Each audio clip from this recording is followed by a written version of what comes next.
అసౌ నాసావంశస్తు హినగిరివంశధ్వజపటి సమృద్ధ్యాయత్తాస బహిరపి సముక్తామణిధర ముక్తామణిధర. అక్కడ కూడా అదే చెప్పారు. కానీ సంపంగి పువ్వు చెప్పలేదు, వెదురు బొంగు చెప్పారు. అయితే మీరు ఒకటి ఆలోచించండి, ముక్కు వెదురు బొంగులా ఉండి అందులో ముత్యం ఉంది, శిశిరకర నిశ్వాస గళితం అన్నారు. మళ్ళీ ఆ చెప్పేటప్పుడు కూడా చంద్ర సంబంధమైన ముక్కు కన్నంలోంచి ఆ ముత్యం బయటికి వచ్చి లోపలికెడుతోంది అన్నారు. చంద్ర సంబంధమైన ముక్కు కన్నం ఏది? ఎడం ముక్కు. కుడి ముక్కు సూర్య సంబంధం, ఇడ పింగళ సుషుమ్న కదా, మధ్యలోని సుషుమ్న. ఎడమ చంద్ర సంబంధం. చంద్ర సంబంధమైనటువంటి ముక్కు కన్నంలోంచి ఊపిరి బయటికి వస్తోంది అన్నటువంటి మాట యోగ సంబంధమైనటువంటి మాట. ఎందుకని అంటే శిశిరకర నిశ్వాస గళితం.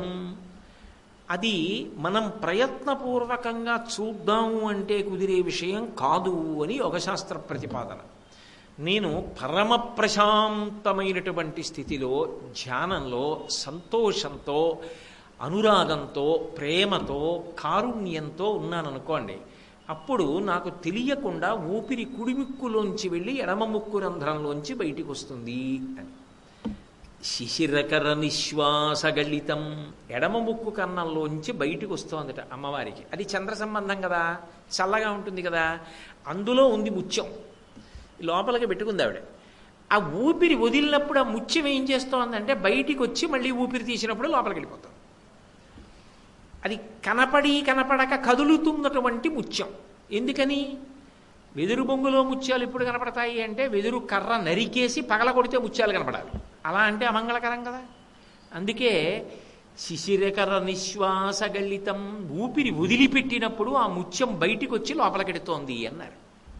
ఇక్కడికి వచ్చేటప్పటికి వెదురు బొంగుతో చెప్పలా. ఎందుకనంటే మీరు కొంచెం జాగ్రత్తగా ఆలోచించండి. వెదురు బొంగు మీద ముత్యం పెడితే పెద్ద కాంతి ఏం ఉండదు, అంత అందంగా ఏం కనపడుతుంది. వెదురు బొంగు తీసుకొస్తే దాని మీద ముత్యం పెడితే ఏం అందంగా కనపడుతుందండి? ఏమందం ఉంటుంది అందులో? పోలికకి యోగశాస్త్రానికి వాటికి అబ్బో అద్భుతం, చాలా గొప్ప విషయం, నేనేం కాదంటే. మహానుభావుడు శంకర భగవత్పాదులకి పేరు పెట్టగలిగినంత మొనగాడినా నేను కాదు, కానీ వర్ణనకి చెప్తున్నాను. కానీ లలితా సహస్రనామ స్తోత్రంలో వ్యాస భగవానుడు ఏమన్నాడు? తారాకాంతి తిరస్కారినాసాభరణ భాసురా అన్నాడు. అదేమి మామూలుగా ఉండదయా, నక్షత్రముల యొక్క కాంతిని తిరస్కరిస్తుంది. అంటే నక్షత్రముల యొక్క కాంతులు వెలవెలబోతాయి. దేనికి అంటే ఆవిడ ముక్కుకు పెట్టుకున్నటువంటి ముత్యపు కాంతుల ముందు ఆ కాంతులు వెలవెలబోవాలి. అంటే వెదురు బొంగు మీద ముత్యం పెడితే ఇంత కాంతిగా కనపడుతుందని చెప్పడం కుదురుతుందా?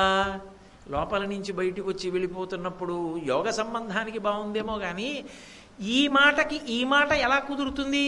పైగా భ్రమరాంబ విషయంలో దీనికి అన్వయం అంత బాగా ఎలా కుదురుతుంది అనుకున్నారు శంకరులు బహుశా. అందుకే ఇక్కడికి వచ్చేటప్పటికి వెదురు బొంగుతో పోలిక పెట్టాల అమ్మవారి ముక్కుకి.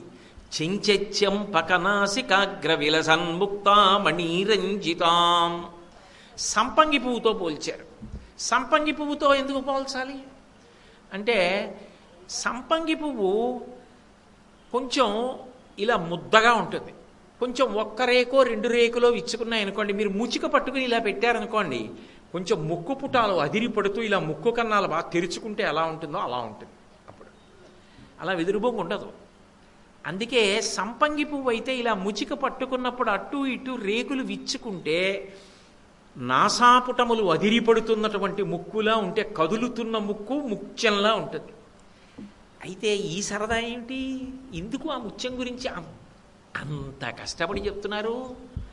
ఆయనకి కష్టం ఉండదు, మన చేత ధ్యానం చేయిస్తారు ఆయన. బాగా బాగా బాగా ఇటు లలితా సహస్రం, అటు సౌందర్యలహరి, ఇటు స్తోత్రం, ఇన్నింటిని ఆలోచింపచేసి ఇలా ఎందుకు వేశారు అని బాగా ఆలోచించేటట్టు చేస్తారు. అలా ఆలోచించేటట్టు చేస్తే దాని గురించి ఆలోచించడమే ధ్యానం. అదే భ్రమరాంబా ధ్యానం. దానివల్లనే అమ్మవారి అనుగ్రహం. అది శంకర భగవత్పాదుల యొక్క కవితా ప్రజ్ఞ. ముక్కుకి పెట్టుకునేటటువంటి ఆభరణం విషయంలో అమ్మవారికి ఒక ప్రత్యేకత ఉంది. ప్రత్యేకించి మీనాక్షి అమ్మవారు, కన్యాకుమారి అమ్మవారు, వీళ్ళిద్దరూ కూడా నాసాభరణానికి ప్రఖ్యాతి. వీళ్ళిద్దరూ కూడా నాసాభరణం పెట్టుకుంటారు. పైగా పరమమంగళప్రదమైన ఆభరణంగా దేన్ని చెప్తారు అంటే అమ్మవారికి పెట్టేటటువంటి ముక్కుకి ఆ బులాకి అంటామే, ఆ ముత్యంతో చేసినటువంటి ఆభరణం అమ్మవారికి ముక్కుకి పెట్టుకున్నది పరమ పవిత్రం, పరమ మంగళప్రదంగా చెప్తారు. అందుకే ఒకానొకప్పుడు అటువంటి ఆభరణం పరమ ప్రఖ్యాతిని పొంది ఉండేది. ఇప్పుడు సంపంగి పువ్వుతో ఎందుకు పోల్చి చెప్తున్నారు శంకరులు? మీకు చెప్పా ఇందాక. ఒకటి, నాసాభరణమునందు ప్రఖ్యాతి వహించినటువంటి మూర్తులు ఉన్నాయి అమ్మవారివి, మీనాక్షి, కన్యాకుమారి ఇటువంటివి. అంతేకాదు, నిజానికి రక్షణ అనేటటువంటిది విష్ణుశక్తి. ఆ విష్ణుశక్తికి వైష్ణవీ శక్తికి అభేదం. అందుకే గరుడధ్వజాం, ఆమె గరుడధ్వజాన్ని పొంది ఉంది అన్నారు. అంటే విష్ణువు యొక్క స్త్రీ స్వరూపం. అభేదం, ఇద్దరూ ఒకటే. ఇద్దరూ ఒకటే అయినప్పుడు ఇప్పుడు అమ్మవారు ఎలా ముక్కు చివర ముత్యం పెట్టుకుంటుందో, విష్ణువు యొక్క అవతారములన్నీ కూడా ఏ అవతారంలోకి వెళ్ళిపోతాయో అటువంటి పరిపూర్ణ అవతారమైనటువంటి కృష్ణావతారం కూడా ముక్కు చివర ముత్యం పెట్టుకుంటుంది.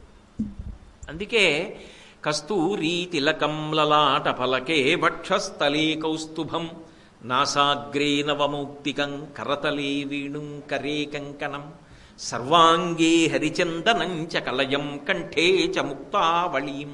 ఆయనకి అదే అలవాటు. గోపస్త్రీ పరివేష్టితో విజయతే గోపాల చూడామణి. ఇక్కడ ఈవిడ దగ్గరికి వచ్చేటప్పటికీ ఈవిడ చుట్టూ శ్రీనాథధృతపాలిత త్రిభువనాం శ్రీచక్ర సంచారిణీం గానాసక్త మనోజ్ఞ యవ్వన లసద్గంధర్వ కన్యావృతాం దీనానామతివేల భాగ్యజననీం దివ్యాంబరలంకృతాం శ్రీశైలస్థలవాసినీం భగవతీం శ్రీమాతరం భావయే. కృష్ణుడు ఎలా పెట్టుకుంటాడో అలా ఈవిడే పెట్టుకుంటాడు. అంటే ఇద్దరి యందు అభేదతత్వం అలంకారం. అందుకు నా ముత్యం గురించి ఇక్కడ అంత ప్రత్యేక ప్రస్తావన చేస్తున్నారు. అయితే ఇక్కడ వెదురు బొంగు విషయం తీసుకురాకుండా సంపంగి పువ్వుని ఎందుకు తీసుకొస్తున్నారు శంకరాచార్యులు వారు అంటే, చెంచెత్యం పకనాసికాగ్ర విలసన్ ముక్తామణి రంజితాం. చెంచెత్యం పకనాసికాగ్ర, కదులుతున్నటువంటి ముక్కు, ఆ కదులుతున్న ముక్కు వలన కదులుతున్నటువంటి ముత్యం ఆ నాసాభరణం అందుకు కదులుతోంది. ఎందుకు కదిలిందలా అంటే, బాగా కోపం వచ్చిందనుకోండి, ముక్కు పుటాలు అదిరిపోతున్నాయి అంటారు. ఇలా అని ముక్కు పుటాలు కూడా ఇలా ఇలా కదులుతాయి. అందున తుమ్మెద ఉందనుకోండి, కళ్ళు ముక్కు బాగా తెలుస్తాయి. ఆవిడ భ్రమర రూపాన్ని పొందింది, భ్రామరి. ఆవిడ వచ్చి అమ్మవారు అలా నిలబడినప్పుడు, ఏం కావాలరా అబ్బాయి, ఎందుకు ఇంత మీరందరూ నన్ను ధ్యానం చేశారని అడిగింది దేవతల్ని. అమ్మా ఏం చెప్పమంటావా, అరుణాసురుడు ఎంత బాధ పెట్టేస్తున్నాడమ్మా, 2 కాళ్ళు ఉన్నవి 4 కాళ్ళు ఉన్నవి చంపలేవని ఇంత అల్లరి చేసేశాడమ్మా, దేవలోకాన్ని ఆక్రమించాడమ్మా, ధర్మాన్ని భ్రష్టు పట్టిస్తున్నాడమ్మా అని చెప్పినప్పుడు అధర్మం వైపు నిలబడినటువంటి అరుణాసురుడి గురించి ఆలోచనతో ఆమె ముక్కు పుటాలు అదిరిపడ్డాయి.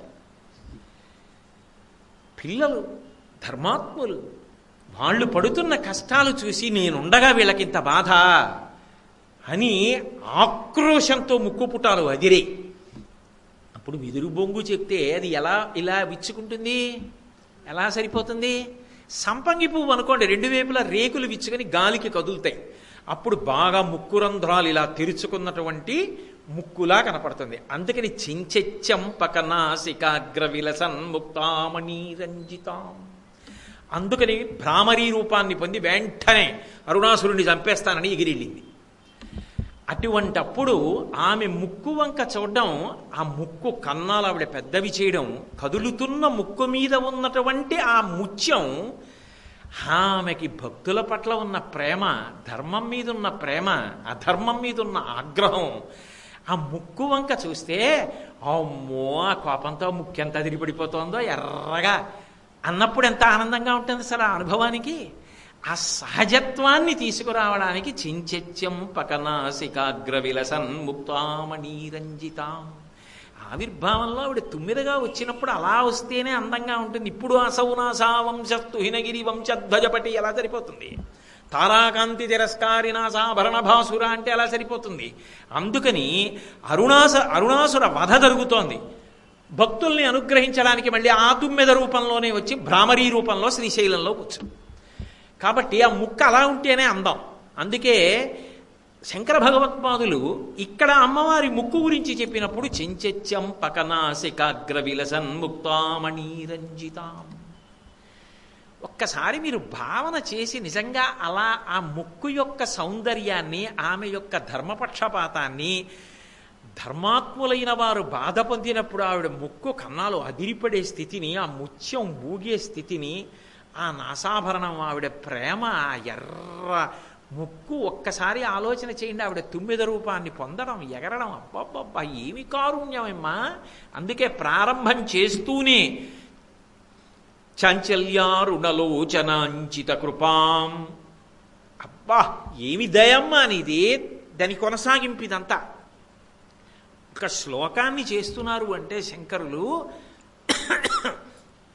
మనసులో ఆ రూపాన్ని ఎంత ధ్యానం చేసి, ఎంత భావన చేస్తూ ఉంటే ఆనంద పారవస్యం లోపల పట్టక ధార అయి పొంగి పొరలి ప్రవహిస్తే అది అష్టకమైంది.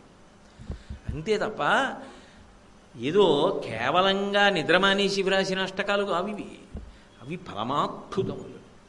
అందుకే అటువంటి తల్లి అంతే అర్థమైతే అది భూతకాలానికి సంబంధించింది. ఆ దృష్టితో చూసినప్పుడు, అక్కడ ఎదురుగుండా చూసినప్పుడు మాత్రమే ఆనందమును ఇవ్వడానికి పరిమితమైన సన్నివేశం. శ్రీశైలంలో అమ్మవారి ఇలా ఉంటుంది, ఎదురుగుండా నిలబడినప్పుడు ఈ అష్టకంలో ఈ పాదాన్నోసారి చదువుకుని సంతోషించడానికి బాగుంటుంది. కథ జ్ఞాపకానికి తెచ్చుకున్నప్పుడు ఆమె యొక్క ప్రేమని గుర్తు తెచ్చుకోవడానికి, ధర్మపక్షపాతాన్ని గుర్తు తెచ్చుకోవడానికి బాగుంటుంది. అంతేనా శంకరాచార్యుల వారి ఉద్దేశ్యం? శంకర భగవత్పాదులంతటి మహాకవి, దార్శనికులు, మహానుభావుడు, అన్నిటిని మించి దేశికులు, దిశానిర్దేశం చెయ్యగలిగినటువంటి వారు భగవత్పాదులు. ఎవరి పాదములు పట్టుకుంటే భగవతి పాదములు అందుతాయో అటువంటి గురుస్వరూపం ఆచార్యులు.